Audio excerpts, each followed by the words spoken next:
questions are. Yeah.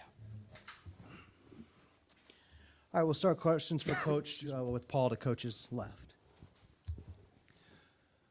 Coach, obviously, I'm sure you weren't too happy with the first half. What do you think the difference was with your team in that 15-0 run in the second half to kind of get some breathing room?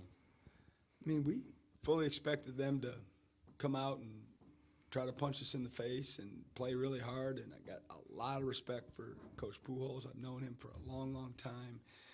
I mean, they won 24 games last year, won their league. They're picked to win their league this year.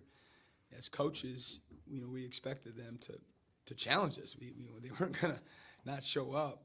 And, the first half it was going fine, I thought, and then just all of a sudden, the momentum didn't go our way, and I think we were up 1.5. And then the biggest, challenge that we faced is we were down 50-42, and you could feel it. I didn't call timeout. I'm sure people wanted me to call timeout, but I didn't. And they figured it out. And I just thought we had a group out there that just changed the tide a little bit, just with their defense and their rebounding and their running, and they just really locked in defensively. And to me, that was that stretch there when it got 50-42, and then it wasn't that long before we took the lead. And then in the end, I thought our depth and our conditioning, wore them out a little bit because we kept talking about that in our huddles. Just keep coming, they're getting tired, keep coming, and we were able to pull away at the end.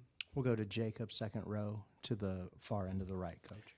Javari gives you a pretty big boost off the bench and did some really impressive things. Kind of, what did you see from his performance tonight? Did it surprise you in any way? No, I'm not surprised at all.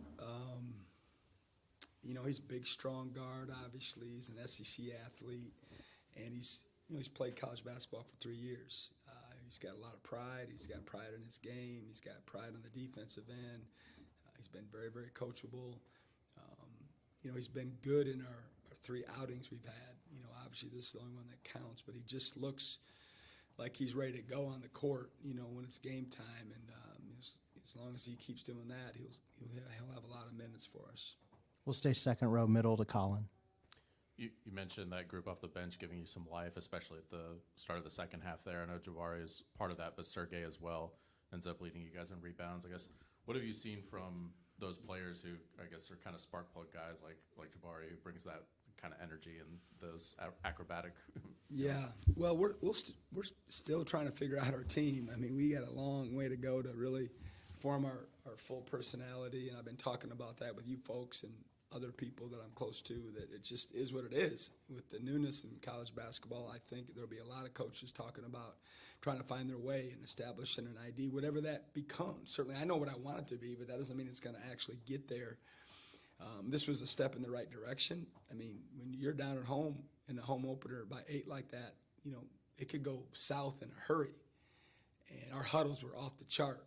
Sean Jones stepped up verbally. Josh Hubbard stepped up, and all they talked about is defending, and rebounding and just playing together. And, they were echoing things that they've heard from me. And so I thought that was a really, really good sign. But like I said, we're in the infant stages of, forming what we're going to be and who we're going to be. And, in the first half, and this is an excuse, and, people can poke holes in it, but we had a scripted sub-pattern, which I don't do very often, but I just really was struggling mentally on who needed to play, and I wanted to give everybody an opportunity, and so we did that. And so we had a couple lineups out there that probably weren't our best, but it gave guys, some opportunities to get their feet wet, if you will, and see how they looked out in the court, and get some, obviously, game film for everybody. And then the second half, that wasn't our plan, and certainly we didn't do that. We didn't sub quite as liberally in the second half.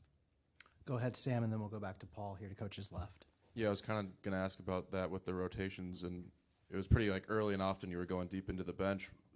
I think it was 11 guys that played tonight. Is that kind of a sweet spot or ideal amount that you want to see with this team, or do you have a number in mind, or is it maybe just ebbs and flows? Yeah, I mean, my litmus test always with them is, hey, if you can move the needle, we'll find you, minutes on the court, and that remains the same. And it's certainly with practice, and obviously the guys we played, in my mind, or our mind, were the ones that needed to be on the court.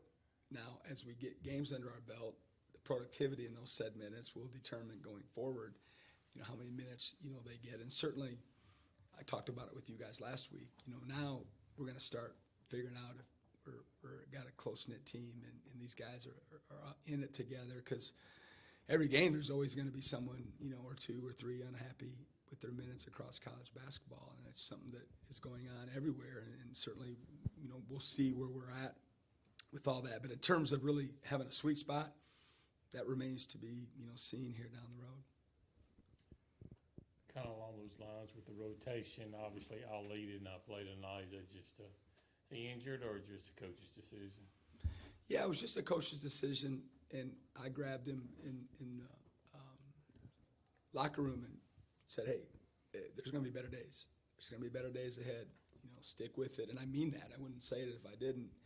And what I loved is the times that I noticed him on the bench, he was unbelievable in terms of his energy, his teammates, how he was on the bench, and that's always a good sign.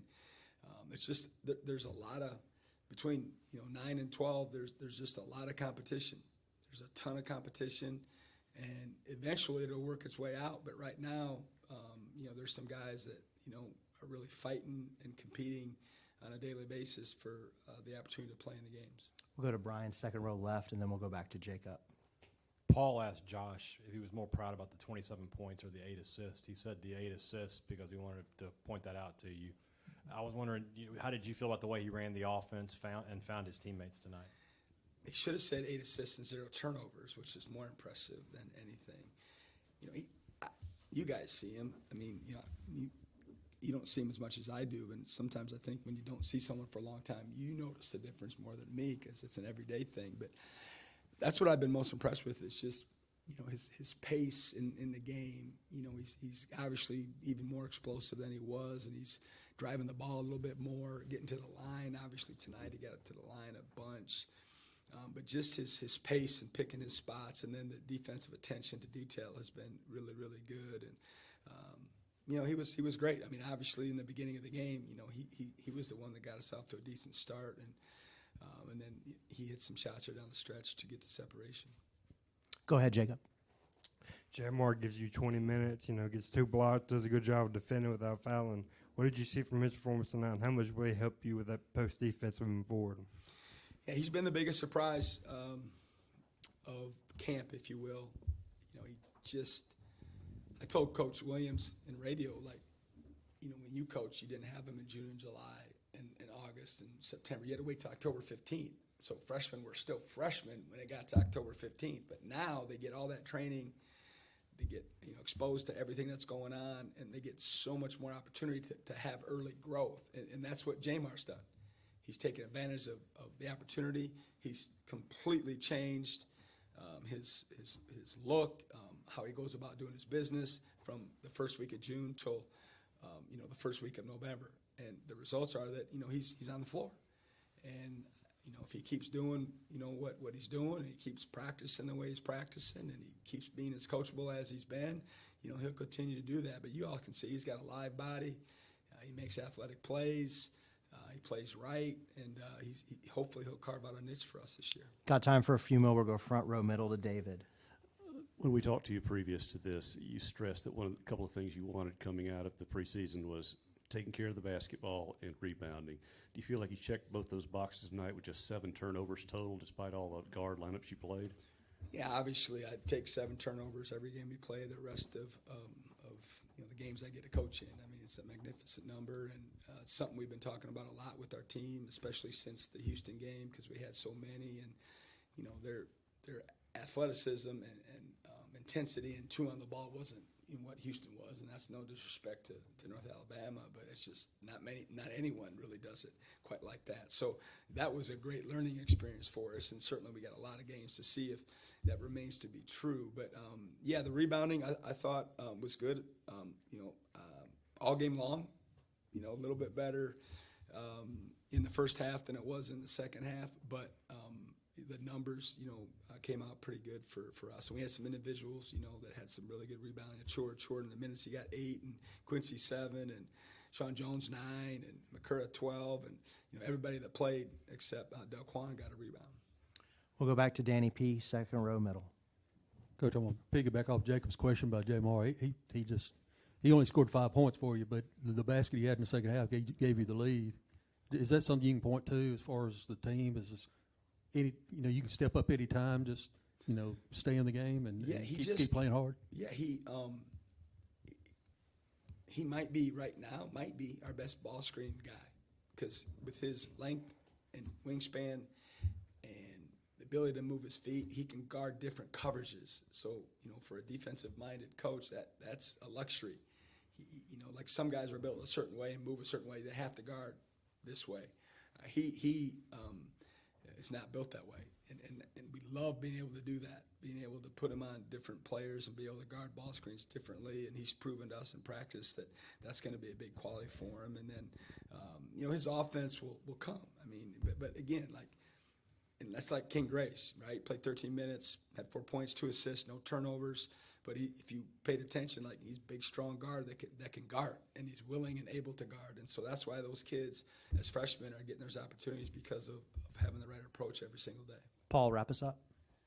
Coach, obviously you talked about Delphon being hurt early in the summer and coming back from that injury, and I asked Josh the same thing, but there kind of a point this summer where you saw, okay, this guy's really worked on his game and it's kind of gained some confidence because he looked like, from a confidence standpoint, he looked like a totally different player out there tonight. Yeah, I love coaching Delphon.